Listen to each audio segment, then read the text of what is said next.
इस वाले लेक्चर में गाइस यहाँ पे हम लोग देखेंगे दो इंपॉर्टेंट डिजीज़ के बारे में। एक हमारा होगा यहाँ पे एड्स और दूसरा हमारा होगा यहाँ पे कैंसर। दोनों डिजीज़ नीट में बहुत बार पूछी गई हैं। मैं यहाँ पे आपको शॉर्ट में बताऊंगा, जो इसमें चीज़ें आपकी काम की हैं वही चीज़ बस खाली आप लोग तैयार करके जाइए, आपका क्वेश्चन नहीं रुकेगा नीट एग्जाम में, ठीक है।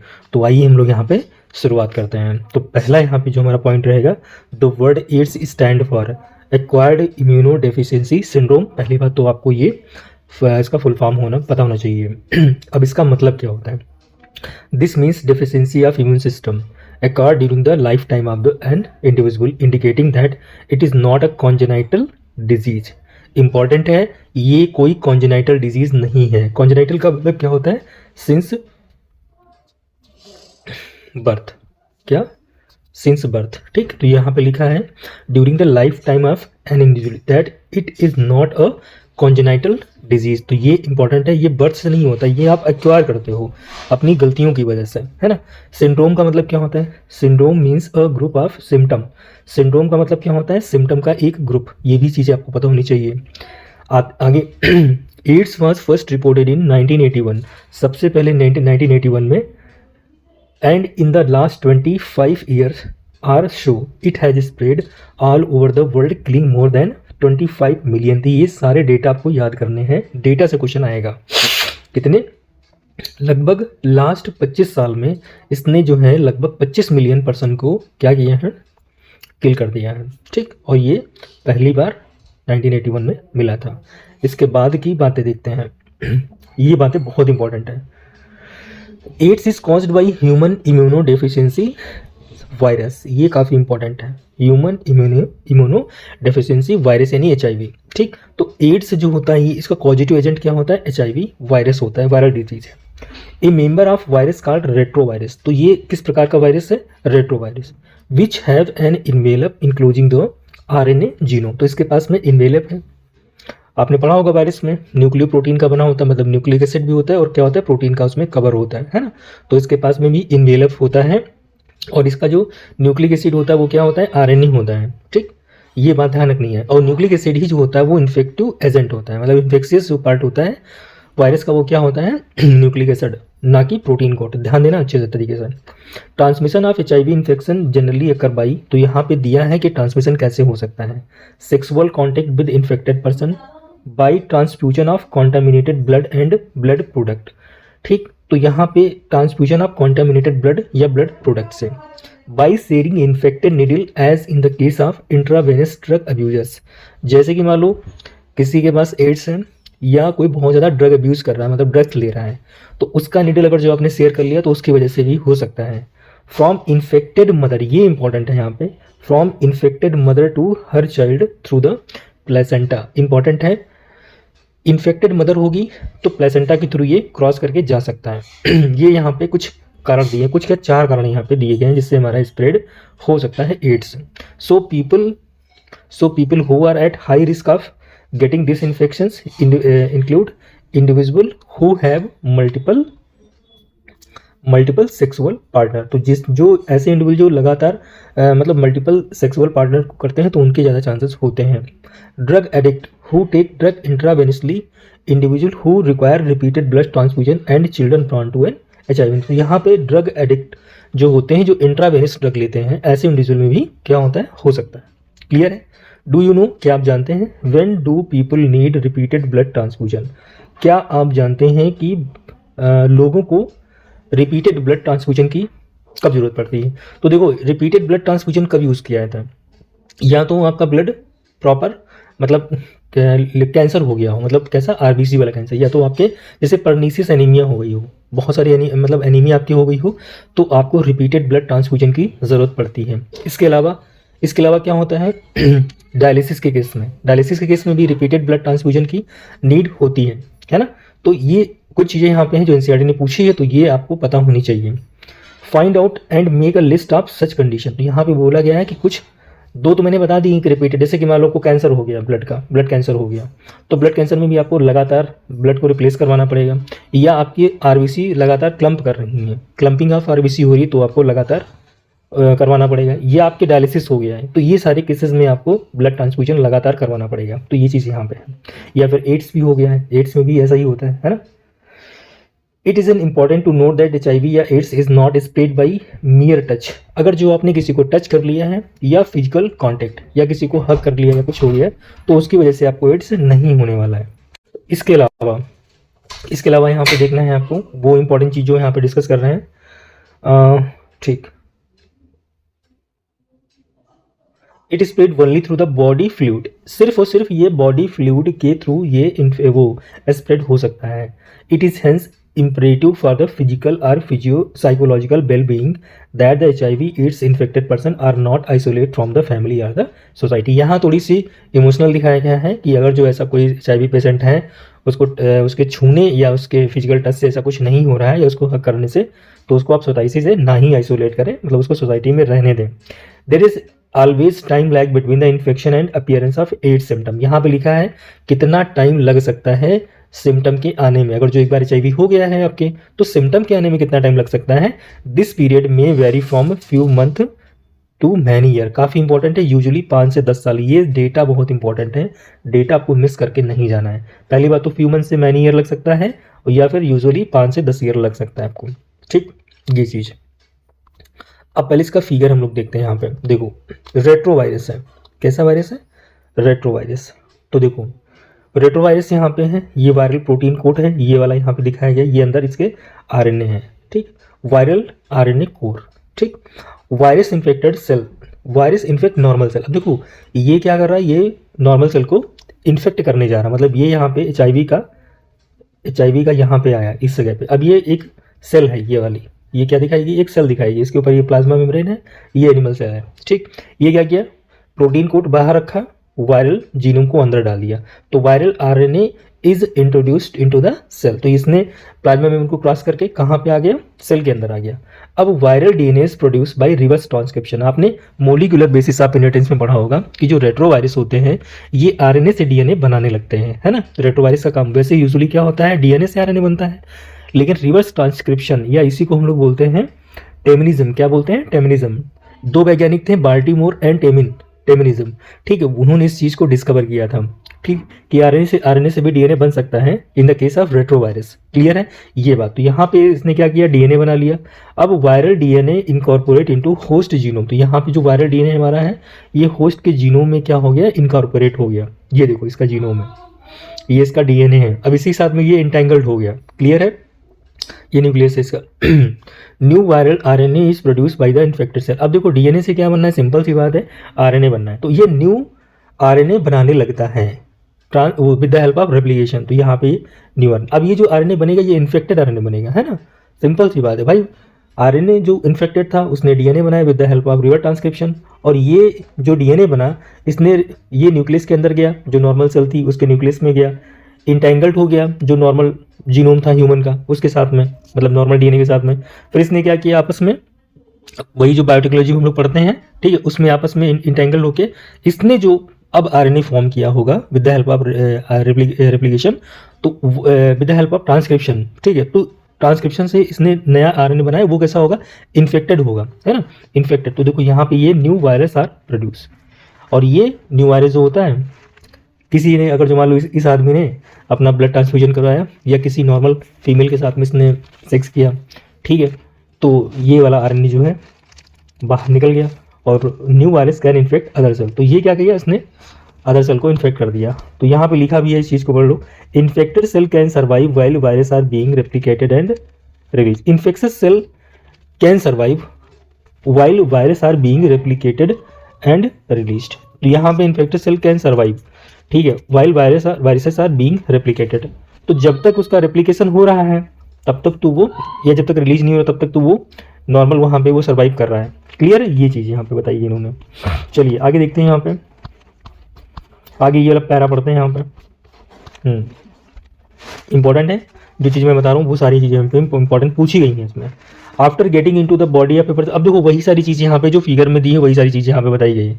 After getting into the body of a person the virus enter into the macrophage where RNA genome of the virus replicated to form viral DNA। अब देखो यहाँ पे रिवर्स ट्रांसक्रिप्शन प्रोसेस बता रहे हैं, ये नहीं कह रहे रिवर्स ट्रांसक्रिप्शन, यहाँ पे with the help of enzyme reverse transcriptase. तो यहाँ पे एंजाइम जो यूज किया जा रहा है वो रिवर्स ट्रांसक्रिप्टेज जो प्रोसेस उसके नाम का एंजाइम यहाँ पे है। This viral DNA get incorporated into host cell DNA. अब यही जो आपका दिस वायरल डीएनए, अब ये जो वायरल डीएनए है ये होस्ट सेल के DNA and direct the infected cell to produce virus particle. ठीक, तो अब ये डायरेक्ट करता है, दिशा निर्देश देता है कि जो इन्फेक्टेड सेल है वो नॉर्मल सेल को भी क्या करे, इन्फेक्ट करे। The macrophage continue to produce virus and in this way act like a HIV factory. कई बार क्वेश्चन पूछा है कि HIV फैक्ट्री क्या होती है, तो मैक्रोफेज होता है। अब ये रीजन आपको समझ में आ गया होगा, है ना। HIV फैक्ट्री क्या होती है, मैक्रोफेज होता है, बहुत बार पूछा गया, ध्यान देना इस क्वेश्चन को। साइमल्टेनियसली साथ साथ HIV inter into the T lymphocyte. अब देखो T लिम्फोसाइट, B लिम्फोसाइट मैंने एक लेक्चर डाला है, उसमें आप आराम से देख सकते हो। वहाँ पे क्या होता है कि T लिम्फोसाइट B लिम्फोसाइट को बोलते हैं कि आप एंटीबॉडी बनाओ। ठीक, तो HIV inter into T lymphocyte यानी TH, यहाँ पे स्पेशल एक T लिम्फोसाइट, उसका नाम है TH। Replicate and produce progeny virus. अब देखो ये रेप्लिकेट करेगा यहाँ पे T लिम्फोसाइट और ये वायरस की प्रोजीनी बनाना स्टार्ट कर देता है। This is repeated leading to the progressive decrease in the number of helper T lymphocyte. अब क्या होता है कि यहाँ पे जो ये हेल्पर T लिम्फोसाइट है ये प्रोग्रेसिव यानी लगातार ये क्या होती है, डिक्रीज होने लगती है in the body of the infected person. अब जाहिर सी बात है, जब भाई ये सेल मीडिएटेड इम्यूनिटी आपको प्रोवाइड करवा रही है, उसका नंबर ही आप बता रहे हो, तो ऑब्वियस सी बात है दिक्कत तो होगी आपकी। ठीक, during this period the person suffer from boats of fever, bouts of fever, मतलब उसके फीवर आएगा। भाई अगर जो इम्यूनिटी उसकी कम हो रही है तो क्या होगा, बाउट्स ऑफ फीवर आएगा, डायरिया आएगी, वेट लॉस होगा। तो ये सिम्टम इसके हैं, मतलब फीवर आना, डायरिया और वेट लॉस यहाँ पे ये हो रहा है। अब ये क्वेश्चन पूछ सकते हैं कि बाउट्स ऑफ फीवर, ये स्पेशल नाम यहाँ पे पूछ सकते हैं आपसे कि बाउट्स ऑफ फीवर कब आता है, तो decrease in the T lymphocyte, ये इंपॉर्टेंट है, टर्म याद कर लेना। Due to decrease in the number of helper T lymphocyte the person start suffering from infections that would have been otherwise overcome such as those due to bacteria specially mycobacterium. ठीक, virus, fungi and even parasite like toxoplasma. Important है, ये बाद में क्या करते हैं, infection cause करते हैं। और इन्फेक्शन कौन कौन कॉज कर रहा है यहाँ पे, माइकोबैक्टीरियम, वायरस, फंजाई, टोक्सोप्लाज्मा।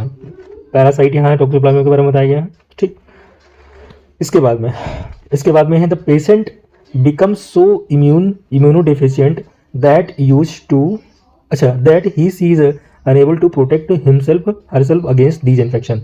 मतलब इम्यून का डिफिशियंट यहाँ पे हो रहा है। ठीक, तो पेशेंट अपने आप को सही नहीं कर पाता है। A widely use diagnostic test for AIDS is enzyme linked immunosorbent ESA। तो एलाइजा यहाँ पे टेक्निक बताई गई है जो हाईली यूज होती है एड्स के केस में।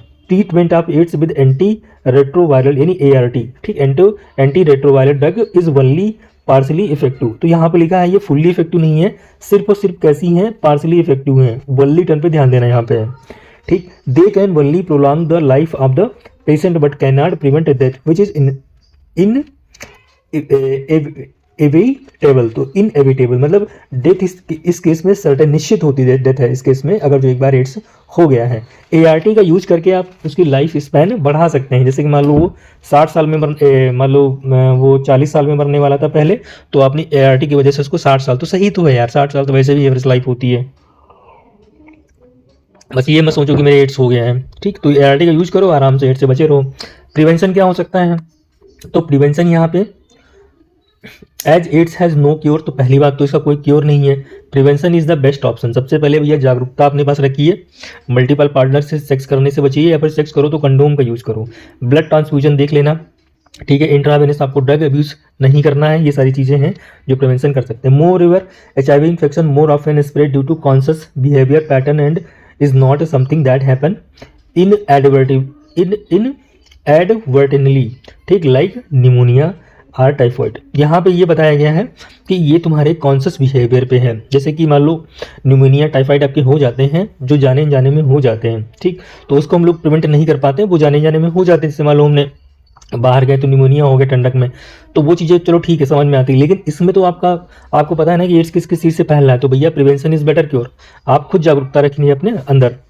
Of course infection in blood transfusion patient new born for mother. तो यहाँ भी देखना है कि ब्लड ट्रांसफ्यूजन वाला पेशेंट देखना है, न्यू बॉर्न फॉर मदर, ये सब चीज़ें may takes place due to poor monitoring. अगर जो कोई डॉक्टर ऐसा है जो ऑपरेशन कर रहा है तो उसको नहीं पता है कि फला जो फीमेल है ये HIV है, तो बेबी में हो सकता है, ऑब्वियस सी बात है। The only excuse may be ignorance and it has been rightly said don't die of ignorance. तो इग्नोर करना बेटर है। तो ये आपसे ये जो कोर्स यहाँ पे दिया है डोंट डाई ऑफ इग्नोरेंस, तो ये आपको याद रखना है, ठीक है, अच्छे तरीके से। In our country national AIDS control of organisation in NACO and other non governmental organisation in NGO are doing a lot to educate people about AIDS. तो यहाँ पे लिखा भी है कि यहाँ पे कुछ हमारे कंट्री में नाको और NGO वगैरह ये सब चीज़ें चल रही हैं जो एड्स के बारे में वो कर रही हैं आपको। WHO has started a number of programs to prevent the spreading HIV infection, making blood from blood banks safe from HIV, ensuring the use only disposable needles and syringe in public and private hospital and clinic, free distribution of condom, ठीक, controlling drug abuse, advocating safe sex and promoting regular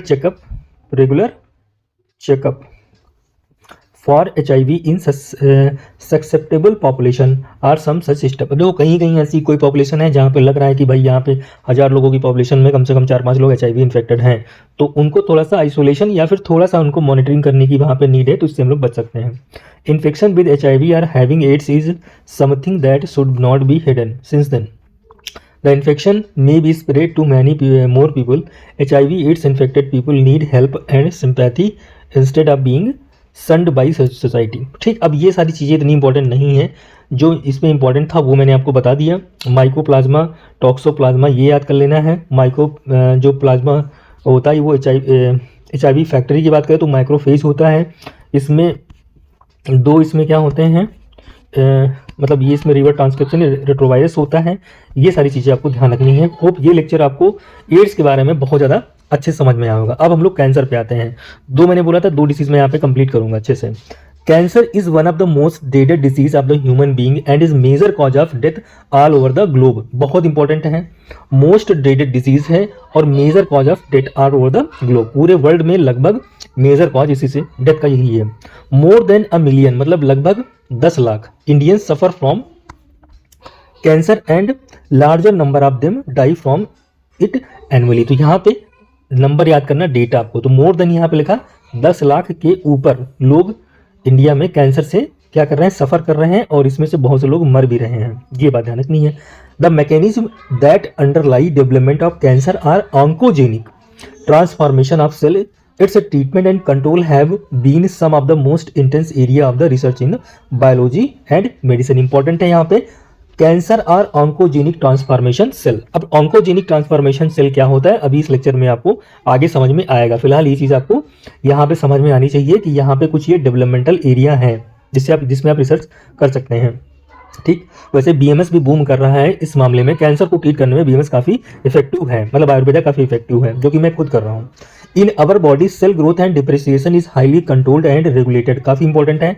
अब ये सब आपको पूरा एकदम basic से ये बता रहा है कि हमारी बॉडी में सेल ग्रोथ और डिफ्रेंसिएशन जो है वो हाईली कंट्रोल्ड मैनर में होता है, मतलब उसमें ज़्यादा कोई डिस्टर्बेंस नहीं होता है। लेकिन in cancer cell there is breakdown of these regulatory mechanism. लेकिन कैंसर में क्या होता है, यही जो कंट्रोल्ड रेगुलेशन होता है सेल्स का, ये ब्रेक डाउन कर जाता है यहाँ पे। Normal cell show a property called contact inhibition. Normal cell में क्या होता है, जैसे मान लो एक नॉर्मल सेल यहाँ पे है, एक नॉर्मल सेल यहाँ पे है, तो यहाँ पे क्या होता है, इनके अंदर contact inhibition by virtue of which contact with other cell inhibit their uncontrolled growth. ठीक, तो नॉर्मल सेल है तो इसमें कोई ज़्यादा सोचने वाली बात नहीं है। कॉन्टेक्ट इनहिबिशन मतलब इसमें कोई, अगर जो इसमें मान लो रैपिड माइटोसिस हो रही है तो इसमें नहीं होगी, वो नॉर्मल सेल है तो। ठीक, लेकिन यहाँ पे दिया है, लेकिन लग गया तो खतरे की निशानी है फिर। Cancer cell appear to have loss this property. लेकिन कैंसर सेल में ऐसा नहीं है, इस प्रॉपर्टी को वो लॉस कर जाता है। As a result of this cancerous cell just continue to divide giving rise to masses of cell called tumour. तो यहाँ पे क्या होता है, मान लो ये एक सेल है, ये आपकी कैंसरस सेल है, कैसी है, कैंसर वाली सेल है। ठीक, और ये वाली आपकी नॉर्मल सेल है। तो ये जो कैंसर वाली सेल इसके जब पास में जाएगी ना, तो ये सारी सेल को क्या करेगी, रैपिड माइटोटिक डिवीजन के थ्रू इनको भी बर्बाद कर देंगे। मतलब करेगी हम तो बर्बाद हैं, आपको भी हम बर्बाद ही कर देंगे। ये चीज़ यहाँ पे कैंसर सेल में देखने को मिलती है। अगला यहाँ पे अगला है as a result of this. अच्छा, यहाँ पे क्या होता है, ट्यूमर बन जाता है। जब मासेस ऑफ सेल यहाँ पे बन जाएंगी तो वो ट्यूमर कहलाता है। वहाँ पे ट्यूमर आर 2 टाइप। अब देखो ट्यूमर यहाँ पे 2 टाइप का बताया गया है, एक बिनाइन ट्यूमर है और दूसरा मैलिग्नेंट ट्यूमर है। तो बिनाइन ट्यूमर क्या होता है, normally remain confined to their original location. जो बिनाइन ट्यूमर होता है ये हमारा एक लोकेशन पे क्या होता है, वहीं पे कन्फाइंड रहता है। And do not spread to other part of the body and cause little damage, ये दूसरे जगह पे ये स्प्रेड नहीं होता है। लेकिन मैलिग्नेंट ट्यूमर जो होता है ऑन द अदर हैंड, इसी बार नीट में क्वेश्चन पूछा गया था, ये वाला मैलिग्नेंट वाला ट्यूमर पूछा गया था, ध्यान देना, बहुत अच्छा है ये, हो सकता है बिनाइन ट्यूमर पूछ लें। On the other hand are mass of proliferating cells called neoplastic, काफी इंपॉर्टेंट है, आर ट्यूमर सेल। तो यहाँ पे जो मैलिग्नेंट होता है इसमें प्रोलीफरेशन बहुत ज़्यादा होता है, इनकी सेल्स में प्रोलीफरेशन मतलब विभाजन करने की क्षमता बहुत ज़्यादा होती है, इसीलिए इसका नाम क्या होता है, नियोप्लास्टिक या ट्यूमर सेल इसको हम लोग बोलते हैं। ठीक, चलिए आगे देखते हैं। These cell grow very rapidly invading and damage the surrounding normal tissue, ये सेल जो होती हैं बहुत जल्दी ग्रो करती, लाइन ही सारी पूछी गई थी इस बार नीट में। इन्वेडिंग यानी आक्रमण कर देती हैं, एंड डैमेज कर देती हैं सराउंडिंग नॉर्मल टिश्यू, कोई नॉर्मल टिश्यू उनके टच में आएगा उसको ये डैमेज कर देंगी, ठीक, और इसको ये बर्बाद कर देंगी। As these cell actively divide in growth they also starve मतलब भूखी हो जाती है the normal cell by competing for vital nutrient. तो ये नॉर्मल सेल का जो न्यूट्रिएंट होता है ये इतनी भूखी होती है, स्टॉर्म का मतलब भूखी होती है, कि जो नॉर्मल सेल होता है उनका भी ये खाना खाने लगती है। तो नॉर्मल सेल क्या हो जाएगी, बेचारी खुद मर जाएगी। अब उसको कार्बोहाइड्रेट चाहिए, नॉर्मल सेल को फैट चाहिए, विटामिन चाहिए, अमीनो एसिड चाहिए, अब ये उसका चूस रही है, उसका खा रही है, तो नॉर्मल सेल क्या हो जाएगी, बेचारी बर्बाद हो जाएगी, खत्म हो जाएगी। इसीलिए यहाँ पे ये बात बोली गई है। Cell sloughed from such tumour reach distant site through blood, यहाँ पे लिखा है कि सेल स्लड हो जाएंगी, स्लड का मतलब खराब हो जाएंगी, सिकुड़ जाएंगी। From such tumour reach distant site मतलब दूरस्थ जगह पे ये ट्यूमर पहुंच जाता है। And where they get lodged into the body they start a new tumour there. अब जहाँ पे ये लॉज कर जाएगा, जहाँ पे ये ठहर जाएगा, वहाँ दूसरा ये ट्यूमर बनाने लगेगा। कितना खतरनाक होता है। This property is called metastasis, is the most fear property of malignant. इसी बार क्वेश्चन पूछे सारे गए थे।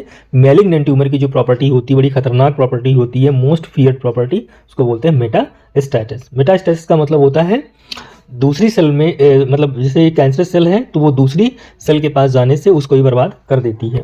कॉज ऑफ कैंसर क्या होता है, देख लो यहाँ पे कॉज क्या होता है। Transformation of normal cell into cancerous neoplastic cell.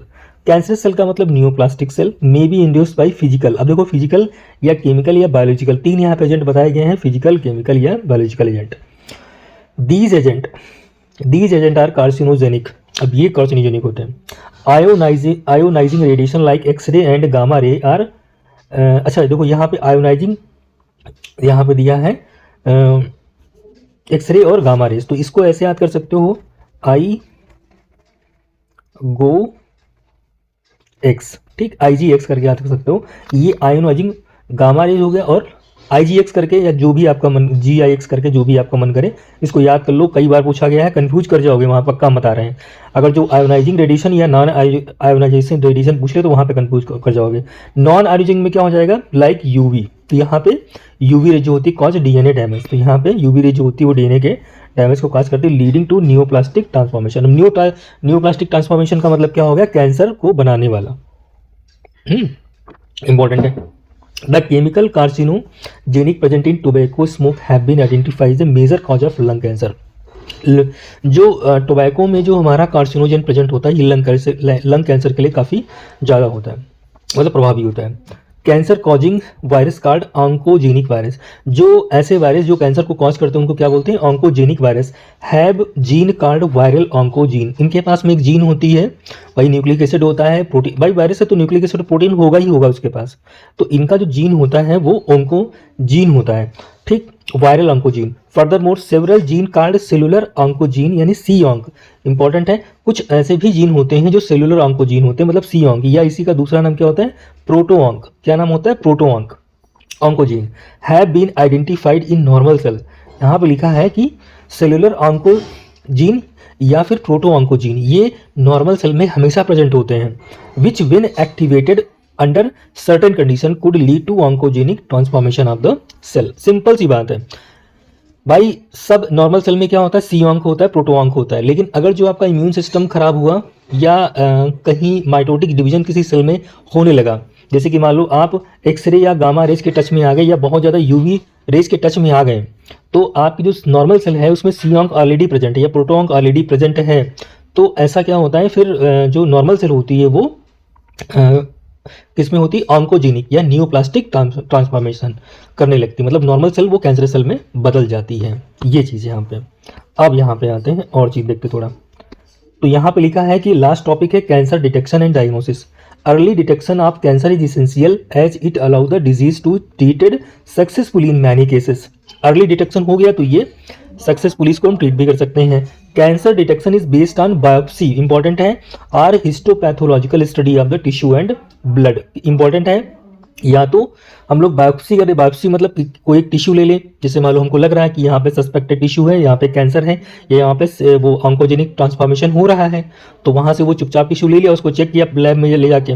या histopathological study of tissue and blood and bone marrow test for increased cell count in case of leukaemia. Like जैसे हिस्टोपैथोलॉजिकल स्टडी किया, किसकी, टिश्यू किया, blood किया, bone marrow की, तो वहां से हमने देख लिया कि यहाँ पे भैया नॉर्मल सेल इतनी होनी चाहिए, लेकिन नॉर्मल सेल से ज़्यादा यहाँ पे हो रही हैं, तो इसका मतलब वहाँ पे कैंसर के चांसेस हैं। इन बायोप्सी, बायोप्सी में क्या होता है, a piece of suspected tissue, देखो लिखा वही चीज़ है, cut into thin section is stained and examined under microscope histopathological study by a pathologist. तो यहाँ पे एक पैथोलॉजिस्ट को हम लोग दे देंगे उस टिश्यू को और वो बता देगा वहाँ पे कि क्या है। अगला यहाँ पे टेक्निक्स लाइक रेडियोग्राफी यानी यूज ऑफ एक्सरे, सीटी यानी कंप्यूटर टोमोग्राफी और एमआरआई यानी magnetic resonance imaging are very useful to detect cancer of the internal organ. ये इसी बार नीट में पूछा गया था, ठीक। तो यहाँ पे इंटरनल ऑर्गन की अगर जो हमको एक्सटर्नल नहीं ध्यान देना, यहाँ पे कंफ्यूज कर जाओगे, तो इंटरनल के लिए या तो हम लोग यहाँ पे क्या करेंगे, सीटी स्कैन करेंगे या एमआरआई करेंगे, ठीक, इंपॉर्टेंट है इंटरनल ऑर्गन के लिए। कंप्यूटर टोमोग्राफी यूज एक्सरे, काफी इंपॉर्टेंट। सिटी स्कैन में क्या करते हैं हम लोग, एक्सरे का यूज करते हैं टू जनरेट अ 3 डायमेंशनल, ये इंपॉर्टेंट है, ये सारे पॉइंट इंपॉर्टेंट है। सिटी स्कैन में हम लोग एक्सरे का यूज करते हैं और 3 dimensional image of internal of an object, किसी इंटरनल ऑर्गन की हम लोग इमेज को जनरेट करते हैं। एमआरआई क्या होता है, MRI use strong magnetic field and non ionising radiation. Non ionising में कौन कौन था, यूवी रेस, है ना, to accurately detect pathological and physiological change in the living tissue, important है। Antibody against cancer specific antigen are also used for detection of cancer, ये भैया important है। खतरनाक लाइन, नया क्वेश्चन बनेगा यहाँ से, कई लोग इसको पढ़ के नहीं जाते हैं, तो इसको पढ़ना भी आपके लिए बहुत जरूरी है। Antibody against cancer specific antigen are also used for detection of certain cancer, कुछ कैंसर में हम लोग एंटीबॉडी भी की मदद से भी हम लोग पता कर सकते हैं। Technique of molecular biology can be applied to detect gene in individual with inherited susceptibility to certain cancer, ठीक, ये सारी चीज़ें ध्यान देना अच्छे से। Identification of such gene which predispose an individual to certain cancer may be very help to prevention of cancer. Such individual may be advise to avoid exposure to particular carcinogen to which they are susceptible, tobacco smoke in case of lung cancer. ये चीज़ें यहाँ पे होगी। अब treatment की बात कर लेते हैं। ट्रीटमेंट क्या यहाँ पे है, the common approach for treatment of cancer are surgery. तो पहली बात तो यहाँ जो कॉमन अप्रोच मतलब कॉमन ट्रीटमेंट की बात करें तो यहाँ पे क्या हो रहा है, सर्जरी या रेडिएशन थेरेपी या इम्यूनोथेरेपी, 3 चीज़ें यहाँ पे दी हैं, सर्जरी, रेडिएशन थेरेपी या इम्यूनोथेरेपी, तीनों बातें याद रखनी है बहुत अच्छे तरीके से। In radiotherapy tumour cell are irradiated lethally taking proper care of normal tissue surrounding the tumour mass. तो यहाँ पे रेडियोथेरेपी में हम लोग रेडिएशन डालते हैं लेकिन नॉर्मल सेल को ध्यान में रखते हुए, नॉर्मल टिश्यू को ध्यान में रखते हुए। Several chemotherapeutic drugs are used to kill cancerous cell. तो यहाँ पे लिखा है कि कुछ कीमोथेरेपेटिक जो ड्रग्स होती है ये कैंसर सेल को किल कर देती है। Some of these are specific for particular tumour. यहाँ पे कुछ ऐसी होती है जो पर्टिकुलर ट्यूमर के लिए स्पेसिफिक होती है। Majority of drug have side effect like hair loss. यहाँ पे ड्रग्स के बारे में बताया गया कि कुछ ड्रग ऐसी होती जो हेयर लॉस करवा देती हैं, एनीमिया करवा देती हैं, इंपॉर्टेंट है। ये साइड इफेक्ट होते हैं जब हम लोग यूज करते हैं कीमोथेरेपेटिक ड्रग्स को कैंसर ट्रीटमेंट में। तो यहाँ पे ये उसके कुछ कॉमन सिम्टम दिखाए गए हैं। Most cancer are treated by combination. हाँ, मोस्ट कैंसर मतलब ज़्यादा से ज़्यादा जो कैंसर, अगर जो क्वेश्चन पूछे कि ज़्यादा से ज़्यादा कैंसर कैसे ट्रीट किए जाते हैं, तो combination of surgery, radiation therapy and chemotherapy, 3 चीज़ों का यूज करके अधिक से अधिक कैंसर को हम लोग सही कर सकते हैं। Tumour cell have been shown to avoid detection and destruction of immune system. Tumour cell have been shown to avoid detection and destruction of immune system. तो ये बात तो सबको पता है कि ट्यूमर सेल जो होती हैं ये इम्यून सिस्टम को नष्ट कर देती हैं। Therefore the patient are given substance called biological response modifier. बहुत बार पूछा गया है ऐसे पेशेंट को जैसे कि alpha interferon which activate their immune system and help destroying the tumour. तो ये क्या करता है, इम्यून सिस्टम को एक्टिवेट कर देता है और अल्फा इंटरफेरॉन का इंजेक्शन दिया जाता है। ये इम्यून सिस्टम को क्या कर देता है, एक्टिवेट कर देता है और ट्यूमर को डिस्ट्रॉय कर देता है। इसको हम लोग बोलते हैं बायोलॉजिकल रिस्पॉन्स बॉडी। बहुत बार नीट में क्वेश्चन ये पूछा गया है। 2 टॉपिक गाइस थे, थोड़ा सा टाइम लग गया, लेकिन मैंने एक एक लाइन आपको बहुत अच्छे से एक्सप्लेन की है। होप ये लेक्चर आपको बहुत पसंद आया होगा। ठीक, और अगर जो पसंद आया हो तो प्लीज़ चैनल को लाइक कीजिए और लेक्चर का बेनिफिट उठाइए। अब आपका काम क्या है, ये जो 2 टॉपिक मैंने बताए हैं, इन 2 टॉपिक के क्वेश्चन आपको 2020 से लगा के 25 तक ट्राई करने हैं। एक बार आप ट्राई कर लीजिए, देखिए कम से कम आपको 6 से 8 या हो सकता है कि 10 क्वेश्चन आपको मिल जाएं। यहाँ पे मोर देन 10 भी क्वेश्चन आपको मिल सकते हैं इसके। ठीक, नीट में आपके बेनिफिट आ सकता है। इस बार एड्स बहुत इंपॉर्टेंट है, क्योंकि लास्ट टाइम कैंसर पूछा गया है, तो इसलिए इस बार नीट में आपके एड्स पूछ सकते हैं, और वो 4, 5, 6 स्टेटमेंट देंगे तभी आपसे पूछेंगे। ABCD करके पूछ लेंगे कि बताइए ये सही है, ये भी सही है, इस टाइप का। तो ये क्वेश्चन बनने का चांसेस है, क्योंकि एड्स भी काफ़ी बड़ा लेंदी टॉपिक है और आपका ये भी है। कन्फ्यूजन की बहुत चांस है, जहाँ पे कन्फ्यूजन हो सकता था मैंने सारी चीज़ें एक्सप्लेन कर दी। अब आपका काम है मेरी मेहनत को सफल बनाइए और चैनल को सब्सक्राइब कीजिए। मिलते हैं एक नए टॉपिक के साथ, तब तक के लिए बाय।